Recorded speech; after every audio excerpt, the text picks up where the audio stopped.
This is KUGAN CASSIUS for IFL TV in association with MTK Global. We're in New York City here for St. Patrick's Day night, fight night thing. I'm joined by Paddy Barnes making his New York debut here at the Garden. How are you, Paddy? I'm good. I'm raring to go. I'm so excited to be being a part of this card. Not just being a part of a card in Madison Square Garden, but to be fighting on St. Patrick's Day. It's unreal. Absolutely. It's what stuff dreams are made of. It sure is. And what is an extra bonus, I'm fighting first fight live on ESPN Plus. We'll have a massive platform. So it's up to me to see this opportunity. Absolutely. Oscar Mojico. I don't know if that's how you pronounce his name, but I've just added a little twang to it. Yeah. Sounds better, but yeah, Oscar Mojico. He's tall, come forward fighter. I've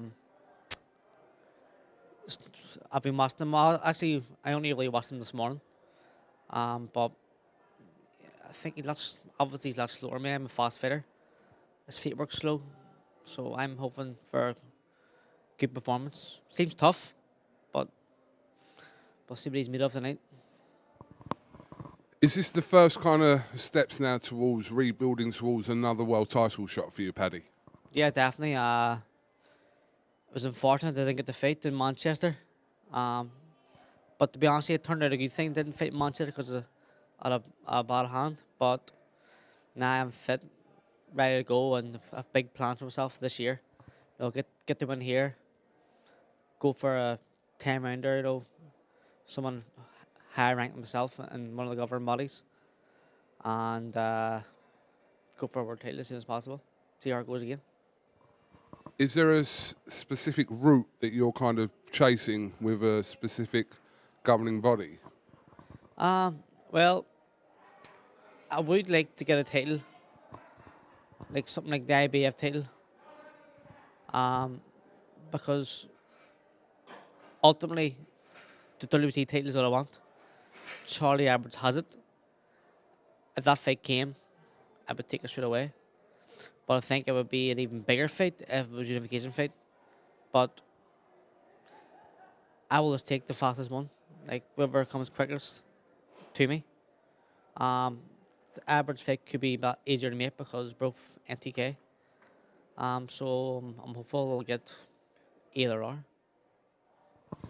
Charlie Edwards is in action defending, making his first defence of his world title in London next week. Have you spoke to your team, MCK, about what's the possibility? Because it seems relatively not easy, because no fights are made easy, even if fighters are under the same banner. But have you spoke to them about that fight in particular with Charlie Edwards? To be honest with you, I haven't spoke to my team about saying like I want Charlie Alberts next.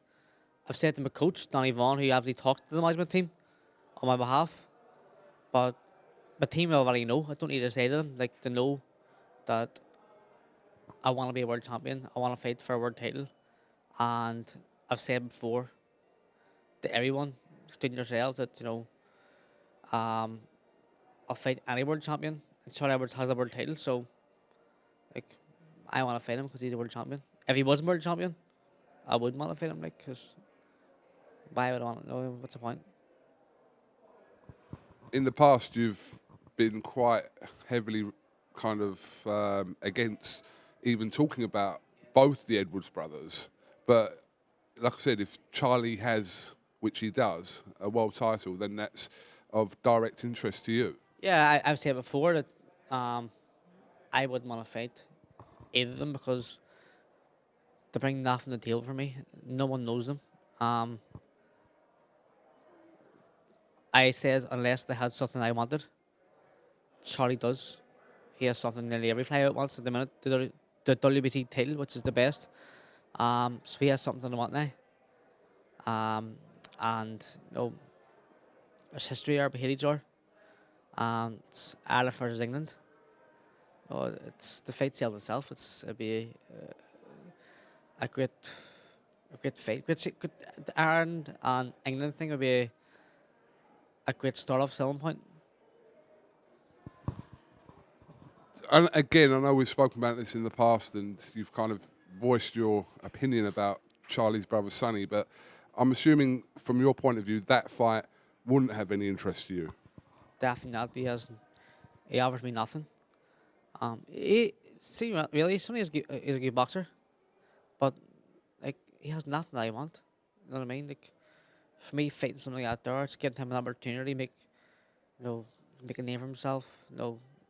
If I beat him, like people, he say he's only young and whatnot, then you know, story in his career, and plus, if I give him a platform, like I don't want to give him a platform because I don't like him.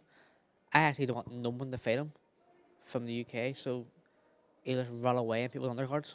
So he'll never have a name for himself. Okay, that's an interesting approach to life in general. I hope like Jay Harris, who's a good fair NTK, doesn't fight him. He wouldn't fight Andrew Shelby anyway. I'm not gonna fight him. I just hope no one from the UK or anybody with title doesn't fight him, so he can run away and has to retire.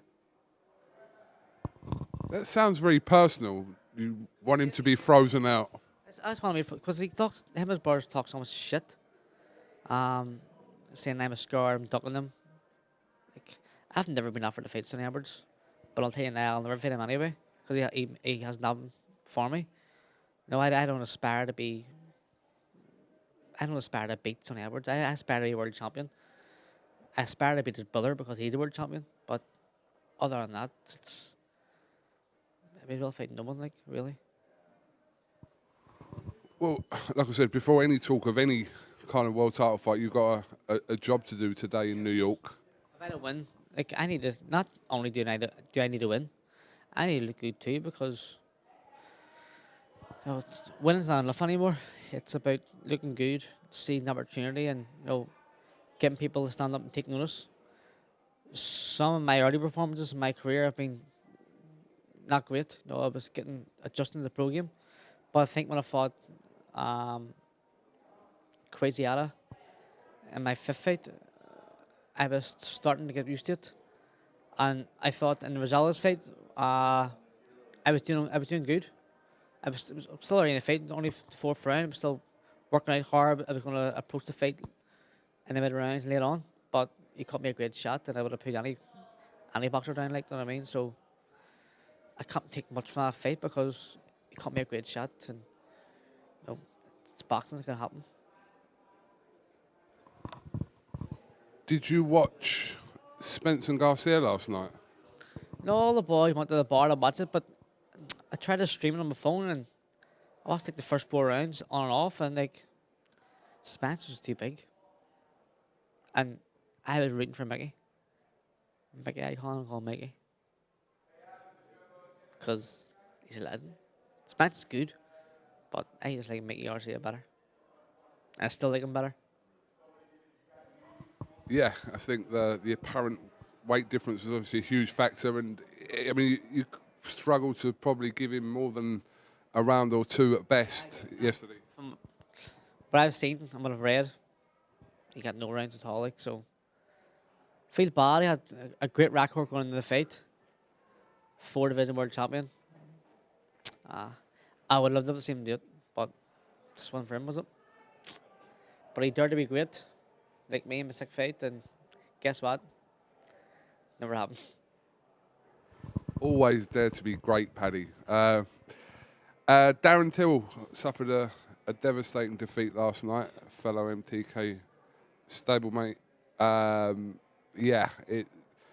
From what we've seen, it looked quite horrendous. We hope Darren's all right, obviously. Yeah, I hope Darren's okay. To be honest, I'm not a UFC fan. I don't really care what happens, but I've met Darren Till, and because I've met him, I would wish him well in his career, and I would probably watch him if it was on TV, same as Conor McGregor. But I'm not playing the UFC, but I seen an knockout last night, and as you say, I hope he's okay. It was a bad knockout, but again, it's sport. It's contact sport, combat sport. We're all humans. If we get right, we're going down no matter what. and that's what happened last night.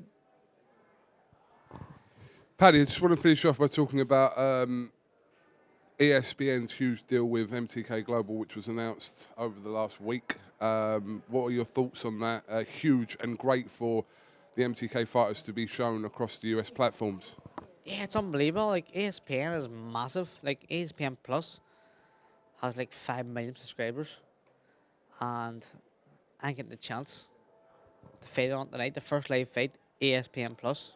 It's ridiculous, but as a boxer's point of view, it's great. You know, especially NTK, like the small hall shows and all that's getting played on ESPN like that. What that does for like people's profiles, people you may never heard of before, it's unreal. And I think I would give every boxer in the UK and Ireland a lift, knowing that, you know, they can't fight on Big Ten TV. The money being talked about now in boxing is incredible, and it's good for fighters if they're actually getting the money, but it's kind of probably giving an overvalued inflation of people's actual values in the sport. Yeah, well, talking about money, I wouldn't know about money because doesn't go in my pocket. Like even at New York, like, I can understand probably why Josh wouldn't fit over here because say a contract last night for your fight purse, 30% to take off you. If my fight purse was $5,000, 30% to take off you. Like back home, you're allowed to earn 11,000 before it takes 20% off you. 30%, that's ridiculous. Like, so I wouldn't blame anyone like Joshua who earn serious money. Why on earth would you want to fight in New York or America? Because it's ridiculous, the money they take off you.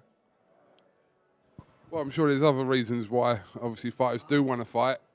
Like with anything, for exposure and obviously, you know. But obviously, age, like say AJ and Tyson Fury don't need that exposure. They're biggest teams of sport. Like these commissioning bodies are robbing bastards, like really. Or maybe it's the government, I don't know. How any boxer in America can make money is beyond me, but this ridiculous tax thing. They're robbing the boxers. Make me sick.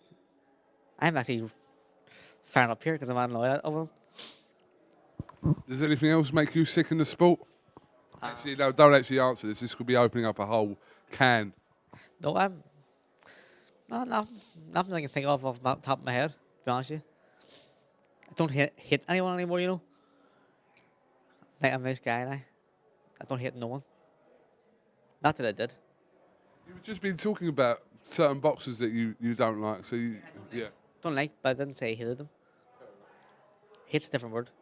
If I hated someone, I mean I think about them all the time.